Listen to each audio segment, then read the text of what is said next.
Hi, everyone. This is Dean from Mental Health Open Discussions. Once again, we've invited Electra to be back here. Thank you for joining us, Electra. Thank you for having me. It's an amazing story inspirational too. Your story of conquering what you've had to deal with mental health issues and relationships, which is kind of the focus where I want to take this video. How you managed. I know a lot of our viewers are in the same position. They're in abusive relationships now, and or have gotten out but don't know how to recover from that. That's why we're so glad to have you. I do know that you work as a peer mentor as well, and helping supporting people. And so we're really grateful to you here at Mental Health Open Discussions that you are willing to come open and end your silence. I'm just glad to be part of this. Oh, we are too, by far. I'd like to start, Electra. I know that you've gone through a lot of different life experiences. One of the ones I want to focus on is I know that you've had some rough relationships and being abusive. Can you give us a little bit of history of that? I think that with a lot of my relationships, I took the value of low self esteem, and I also had the feelings of being deficient because of my depression, not being able to control it, and which made me feel even worse, more inadequate, um, not capable of things. And so it whittled down at my self-worth.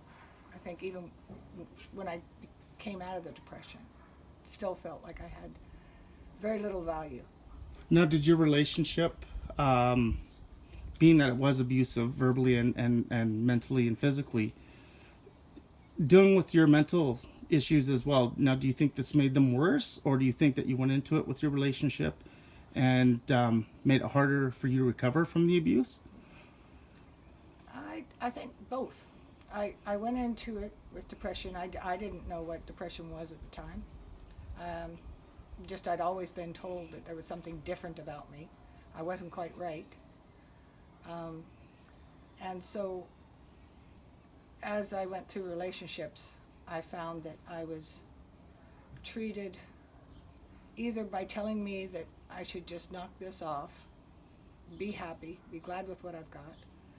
Um, as the years went by, and there was more times when people were saying, maybe you should see a psychiatrist, maybe you should, see the doctor.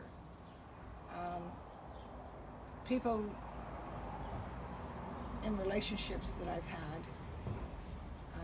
would point out what they thought my deficiencies were, that I wasn't happy enough, that people thought, that their friends thought there was something wrong with me.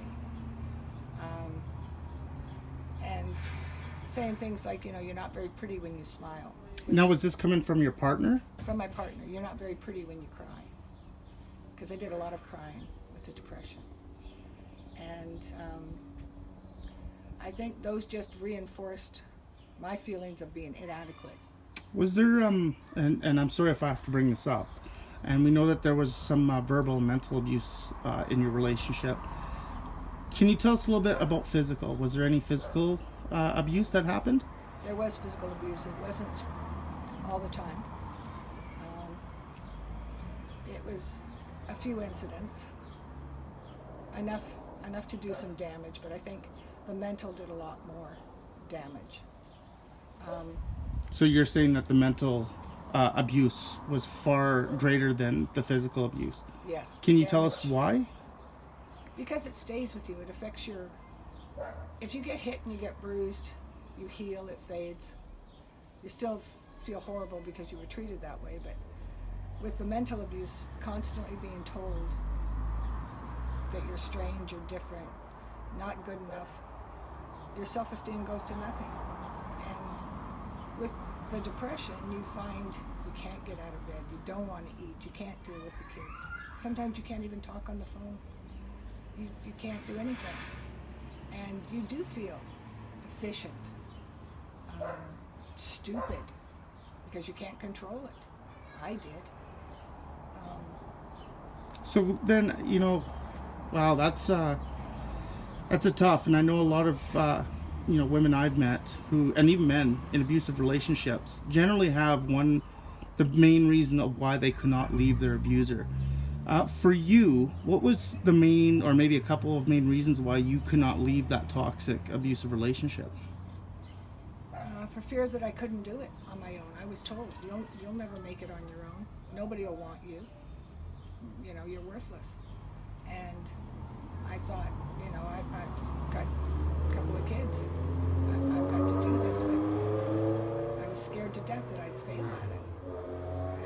And that was a big price to pay. But when you know that the whole situation is dysfunctional for everyone, my impulse was to try and fix it. So then you were, from what I'm hearing you say, is that wasn't that you were afraid that he was going to kill you or really harm you if you left? Your fear was being independent, not realizing you could do it on your own, or yes, you're not good enough to be on your own? Yes, I didn't think I was capable of getting a job, paying the rent, taking care of my kids, all of that. Well, were you, at the end of it, how long, do you mind if I ask, was this relationship? 18 years. 18 years. Were you able to forgive? Did you ever, and if you were able to forgive, how did you do that? It's taken me a long time. I've been away from that one for, let's say, 30 years now. And about 30 years. And I'm finally starting to be able to forgive. And the way I've forgiven is I don't want this to affect the rest of my life. This is my life. I'm entitled to live it. And I'm entitled to be happy. And if I allow those scars and those feelings to control who I am, then I'm going to lose the game. I'm not going to be happy. I'm not going to be able to do my best and give my best if I feel so inadequate. And so I've learned to forgive them. Doesn't mean it was okay. It doesn't mean it didn't happen. It just means it doesn't control me anymore. Wow. I don't feel those worthless feelings anymore. I've done a lot of work on myself and soul searching, and I feel good about myself, and I feel like I'm getting put back together. That's amazing. That's amazing, Electra. So I want to, and as much as I understand this, and this could be hard, and again, we are so thankful for you talking, and that's kind of why I want to protect your identity a little bit, because this is the first time you're coming out with this. Being able that you work with a lot of women and people who are in very many similar situations as you, how is it for you talking about it now and coming out with it and using your experience to mentor other people? Is it helping you as well? Yes, it is helping me as well. I find that the more I talk about it, the easier it gets to forgive, because I changed the focus from the anger and the hurt that was done to me to the positive side of me with giving and loving and caring. I don't have people in my life who put me down anymore. Those that appreciate me are the ones that are around me. And so I've managed to flip the table. Not to say that I don't get depressed sometimes now and then, and I do, and I use my tools. But I focus on trying to make a more positive impact. Yes. On myself and everything around me. So do you find, Electra, now with your experience and that you're coming out and you're talking about it, I know I have a lot of viewers here who are in the situation now, and some of our biggest concerns when we leave a relationship, especially after a long time, is the question becomes, how long does it take to recover from that broken relationship? How long does it take to recover from the abuse you felt in that relationship and the entrapment?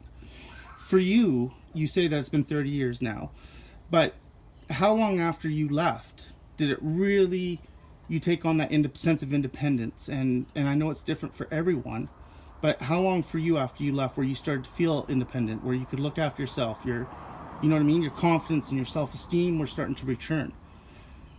Those have only been coming in the last year. I've had a few more relationships, and I chose people who did the same thing, put me down and thought I was strange for the depression. And so it's only been in the last year that I've been able to flip the tables and examine myself. And I'm not a bad person. I have a mental illness. I sometimes get depressed. I sometimes can't function.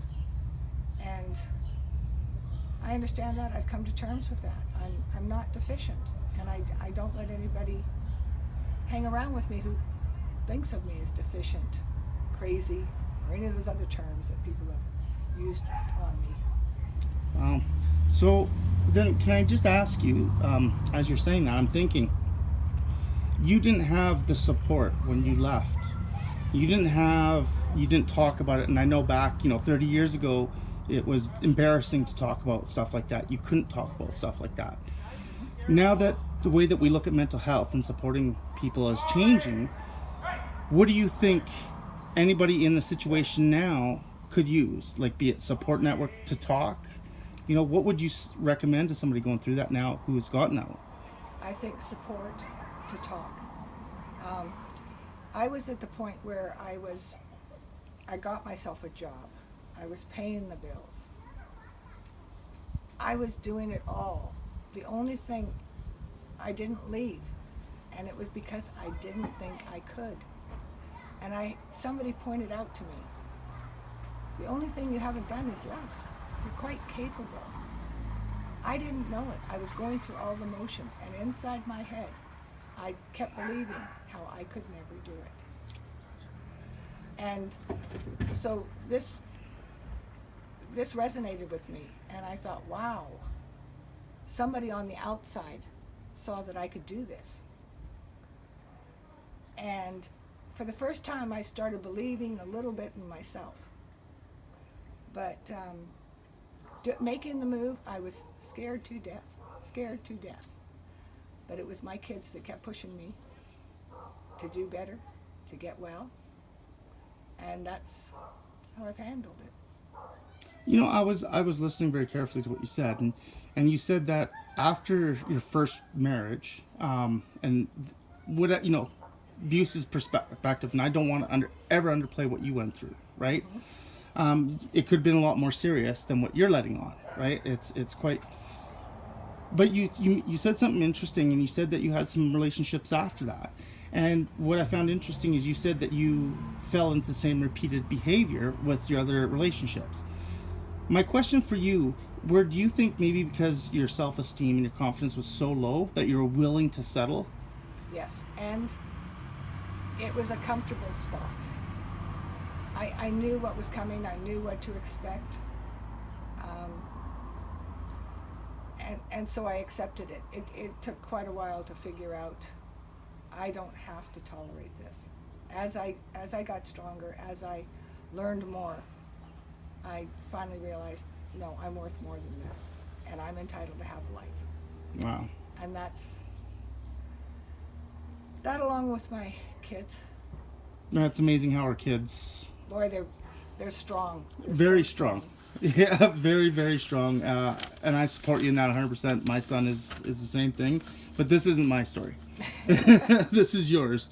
So now that you've gotten through this, and I know that our time is short with these videos, and we will do another video, getting a little bit more, I just want people to know where you're coming from, and the inspiration and the impact that you have is so amazing. I mean, you've been my best friend for quite a long time, and I love you to death. So, as I draw to the end here, hindsight being 2020, how would you deal with things differently now in the future in your relationship, whether it be setting boundaries? What are some of the things now that you would do differently than when you were first getting into serious committed relationships? I have been thinking things over, and I think for me, there are certain things that I'm going to try this time. I don't know what the secret answer is, but trying to make it livable for me and enjoyable. I think I have to set some boundaries right off the top. And I think I have to be honest with whoever I date. I suffer from a mental illness. And this is going to be part of our lives if we hang out together. If they run at that point, you know they weren't meant to stay around. Yeah. But I think it's only fair to let people know what they're going to be dealing with. I would want the same respect. And I think along with that, letting people know I'm not feeling so good. I'm going down. You have to start communications and open the talk. We've got to talk and let people know how we're feeling, what's going on with us. I'm not feeling so good. I'm starting to go down. I need a little downtime, little time by myself. I'll be back. And I need a person strong enough to say, okay, I'm here when you get back. And so I don't even know if that person exists. I'm hoping. And maybe with education, we can get there. Right. We can educate both sides. Well, For us and for them, because I don't think I'm damaged goods. I think that it would be possible to have a relationship with somebody. I mean, we all want that. We all want somebody in our lives that's special. And I think if I keep working, I keep trying, and I set my standards, don't let anybody tell me what I know I'm not. right. I think I might get there. I think you will too. I think you're already there. That's why you offer support to others. And the nice thing, Electra, is we've invited you to be part of our groups. So you'll be there monitoring some of the comments. So any of our members or viewers of this are more than welcome to ask you questions. You're monitoring this yourself, which is truly inspirational. You know, I can't speak from a guy, but guys do get abused in relationships or, you know, but I can't relate to your story and what other women are going through. So you are a very powerful force to be reckoned with here. So, Well, I hope that I am expressing some of the feelings that other people go through. And I'd love to hear how they dealt with it, how they think we can improve things. You know, because we're all in this together. And if we all try, we're going to get there. well, thank you so much for Electra for coming out and talking to us. We're really excited to have you part of our family. It's definitely something I've been looking forward to for a while with you, but we just had to until you're ready, right? Yeah. So next time, I know that we didn't get an opportunity to touch too much on this, but you had mentioned a few things about your children. This will get a little tougher. I know I'll be talking with my son as well. We'll be doing a video together, discuss what he had, what it was like for him to live with me with mental illness and suffering. So I'm hoping that, you know, me and you could do another video here, and we can maybe discuss what you did to protect your children, you know, and get a little bit deeper if that's okay with you. I would love to. Absolutely. I think our children are the ones that suffer the most, right? I think we don't realize how much they do suffer. Exactly. Well, again, thank you so much, Electra, for joining us. Welcome to the family. You're incredibly strong, and we're so grateful for you speaking on behalf and offering support to these wonderful women that need you right now, I think, or your story, and to relate. So thank you very much for joining us. Thank you for giving me the opportunity. All right. We'll talk to you soon.